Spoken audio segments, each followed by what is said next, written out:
this is something that I do believe that this is something sinister about capitalism. I've heard people throw out conspiracy theories that the goal of capitalism is to make sure that you don't have secure, stable families that you can depend on. Because what would happen if everybody had what would happen if you had a society where everybody stayed married and everybody had a mother and a father and everybody had financial security? What would happen? Do you think people will be more or less likely to go to work if everybody was educated, prepared, financially secure, and safe? What do you think? What do you think? Do you think people will still be rushing to get to these horrible jobs and slave and trade 100,000 hours of their lives in order to make a couple of dollars? You think people will be eagerly quick to do that? Or do you think that they'd be if everyone was educated and financially prepared and economically intelligent? Do you think that people will be rushing to throw money down the drain buying useless consumer items? Yes or no? Or what if everybody was economically prepared?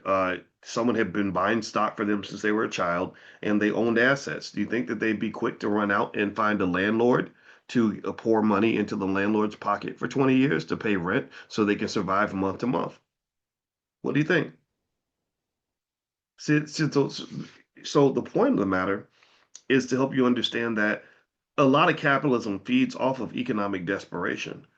Capitalism is Warren Buffett says that wealth is a transfer of resources from impatient people to patient people.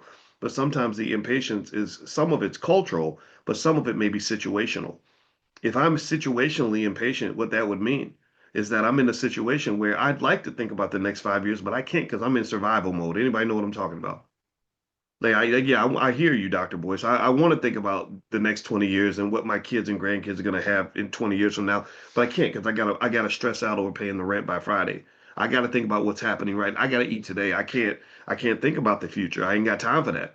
Ain't nobody got time to be thinking about 10 years down, making plans for 10 years, 20 years down the line. But see, the problem is that your resources got transferred. You lost a lot of wealth because when you look at things like gentrification, for example, which seems like this rope-a-dope, but they didn't sneak up on you with that. They were planning gentrification in the 1980s.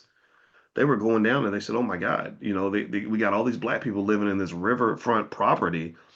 This is going to be valuable by the year 2010." So they started buying this stuff in the 1970s and 1980s, and they patiently waited and plotted and planned. And next thing you know, there's a Whole Foods and a Starbucks, and some random white women walking around a neighborhood that you were too scared to go to when you were little. Parts of Philadelphia. There's parts of Philadelphia where people said, "Oh yeah, back in the '80s, you didn't come over here because they had drugs and crack, and you was gonna get shot." And then now you go over there, and I'm like, "What are you talking about? This is nice. This is nice." And they got the mall, and they got the Starbucks, and I went out for a walk and got my morning coffee.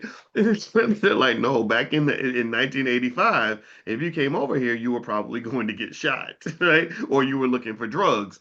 And that's not just true in Philadelphia. It's true in Chicago. It's true in a lot of places.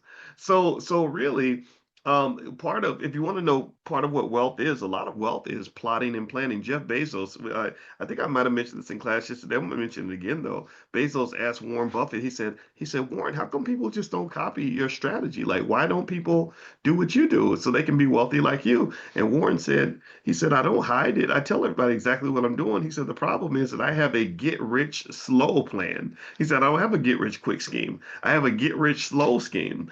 And people don't want to think about the future. They don't want to take their time and make a long term plan.